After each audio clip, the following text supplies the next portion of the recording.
saat ini sedang menghadapi sebuah tekanan besar yang tidak banyak disadari oleh masyarakat luas. Namun dampaknya perlahan mulai terasa dalam kehidupan sehari-hari. Harga plastik yang selama ini dianggap murah dan selalu tersedia, tiba-tiba melonjak drastis hingga mencapai 30 hingga 70% hanya dalam waktu singkat. Kenaikan ini bukan sekedar fluktuasi biasa, melainkan sinyal bahwa ada sesuatu yang sedang terganggu dalam sistem global. Di balik lonjakan ini, terdapat konflik geopolitik yang memanas di Timur Tengah, yang secara langsung mempengaruhi jalur distribusi energi dunia, khususnya di Selat Hormuz, salah satu titik paling vital dalam perdagangan minyak global. Ketegangan yang melibatkan kekuatan besar seperti Amerika Serikat, Iran, dan sekutunya telah menciptakan ketidakpastian yang luar biasa. Jalur distribusi minyak yang sebelumnya stabil kini terganggu, menyebabkan harga minyak mentah Brent melonjak hingga menembus angka di atas $98 per barel, bahkan sempat menyentuh kisaran $115. Kenaikan ini membawa efek berantai yang sangat luas, karena minyak mentah bukan hanya digunakan sebagai bahan bakar, tetapi juga sebagai bahan dasar bagi banyak industri, termasuk plastik. Dari sinilah masalah mulai membesar. Plastik yang selama ini digunakan untuk berbagai kebutuhan sehari-hari, mulai dari kantong belanja hingga kemasan makanan, ternyata sangat bergantung pada turunan minyak bumi, khususnya nafta. Ketika harga minyak naik, harga nafta ikut terdorong naik, dan pada akhirnya harga biji plastik pun ikut melonjak. Kondisi ini diperparah dengan meningkatnya biaya logistik akibat ketegangan global yang membuat distribusi bahan baku menjadi lebih mahal dan tidak efisien. Dampaknya terasa di seluruh dunia, termasuk Indonesia yang masih mengandalkan impor sekitar 60% kebutuhan nafta dari Timur Tengah. Di dalam negeri, dampak ini langsung dirasakan oleh berbagai sektor, terutama pelaku usaha kecil dan menengah. Harga bahan baku plastik seperti polipropilena dan polietilena meningkat hingga 24%, memaksa banyak pelaku usaha untuk menaikkan harga produk mereka atau bahkan mengurangi produksi. Kantong plastik, kemasan makanan, dan berbagai wadah yang sebelumnya murah kini menjadi lebih mahal dan sulit didapatkan. Situasi ini menciptakan tekanan ekonomi yang nyata, terutama bagi sektor yang sangat bergantung pada kemasan plastik. Namun, di tengah tekanan yang begitu besar ini, muncul sebuah inovasi yang tidak hanya menawarkan solusi, tetapi juga membuka harapan baru. Indonesia, yang selama ini dikenal sebagai salah satu negara penghasil komoditas pertanian, ternyata memiliki potensi besar untuk menghadirkan alternatif dari ketergantungan terhadap plastik berbasis minyak bumi. Solusi itu datang dari sesuatu yang sangat sederhana dan dekat dengan kehidupan masyarakat, yaitu singkong. Singkong, yang selama ini lebih dikenal sebagai bahan pangan, ternyata memiliki potensi luar biasa sebagai bahan dasar bioplastik. Dengan kandungan pati yang tinggi, singkong dapat diolah menjadi material yang menyerupai plastik, namun dengan sifat yang jauh lebih ramah lingkungan. Inovasi ini tidak hanya menjawab masalah kenaikan harga plastik, tetapi juga memberikan solusi terhadap permasalahan lingkungan yang selama ini menjadi perhatian dunia.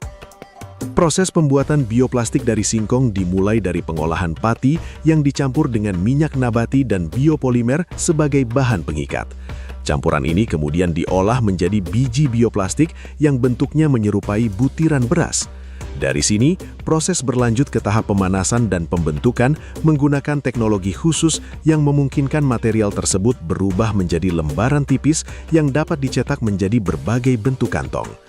Teknologi yang digunakan dalam proses ini memungkinkan produksi dilakukan dengan efisien dan minim limbah. Bahkan, sisa produksi yang dihasilkan dapat digunakan kembali dalam proses berikutnya, sehingga menciptakan sistem yang hampir tanpa limbah. Hal ini menunjukkan bahwa inovasi ini tidak hanya berfokus pada produk akhir, tetapi juga pada keberlanjutan proses produksinya. Hasil dari proses ini adalah kantong bioplastik yang memiliki karakteristik yang sangat mirip dengan plastik konvensional. Kantong ini memiliki berbagai tingkat ketebalan, mulai dari 40 mikron hingga 80 mikron, dengan kemampuan menahan beban hingga 8 kg.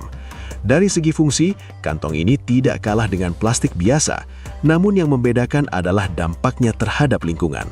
Bioplastik dari singkong memiliki kemampuan untuk terurai secara alami dalam waktu sekitar 180 hari jika dibuang ke tanah. Bahkan dalam kondisi tertentu seperti direndam dalam air panas, material ini dapat larut dengan cepat tanpa meninggalkan residu berbahaya. Hal ini sangat kontras dengan plastik konvensional yang membutuhkan waktu ratusan tahun untuk terurai dan seringkali mencemari lingkungan, terutama lautan. Keunggulan lain dari bioplastik ini adalah keamanannya bagi makhluk hidup. Jika secara tidak sengaja termakan oleh hewan laut, material ini tidak menimbulkan dampak berbahaya seperti plastik biasa. Hal ini menjadi nilai tambah yang sangat penting, mengingat masalah pencemaran plastik di laut telah menjadi isu global yang serius. Seiring dengan berkembangnya teknologi ini, berbagai produk mulai dikembangkan untuk memenuhi kebutuhan pasar yang beragam. Tidak hanya kantong belanja, tetapi juga kantong medis, kemasan pengiriman, hingga produk-produk lain seperti sedotan dari bahan alami, wadah makanan dari tebu, dan peralatan sekali pakai dari bahan organik.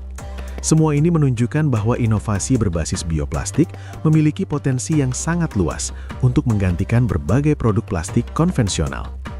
Menariknya, inovasi ini tidak hanya menarik perhatian di dalam negeri, tetapi juga di tingkat internasional. Di tengah krisis global yang membuat banyak negara kesulitan menghadapi lonjakan harga plastik, Indonesia justru muncul dengan solusi alternatif yang tidak bergantung pada minyak bumi. Hal ini menjadi sorotan, terutama bagi negara-negara di kawasan Asia Tenggara. Malaysia, sebagai salah satu negara dengan industri yang cukup maju, mulai melihat perkembangan ini sebagai sesuatu yang patut diperhatikan.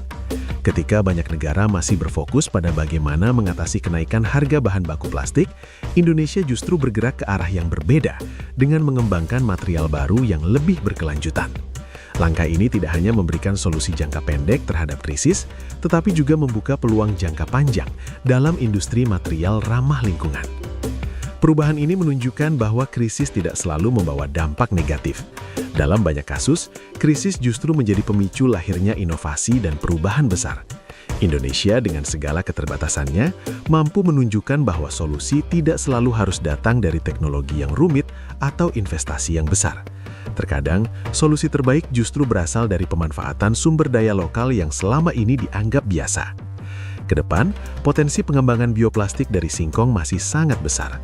Dengan dukungan dari berbagai pihak, termasuk pemerintah, industri, dan akademisi, inovasi ini dapat terus dikembangkan untuk meningkatkan kualitas, efisiensi, dan skalabilitas produksi. Selain itu, edukasi kepada masyarakat juga menjadi kunci penting untuk meningkatkan kesadaran akan pentingnya penggunaan produk ramah lingkungan.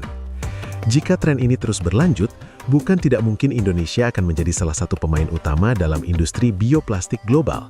Hal ini tidak hanya akan memberikan manfaat ekonomi, tetapi juga memperkuat posisi Indonesia sebagai negara yang berkontribusi dalam menjaga keberlanjutan lingkungan. Pada akhirnya, apa yang terjadi saat ini adalah sebuah titik balik. Dunia yang selama ini sangat bergantung pada minyak bumi, mulai menyadari bahwa ketergantungan tersebut memiliki risiko yang besar. Ketika pasokan terganggu, seluruh sistem ikut terdampak. Namun di sisi lain, muncul kesadaran bahwa ada alternatif lain yang lebih aman dan berkelanjutan.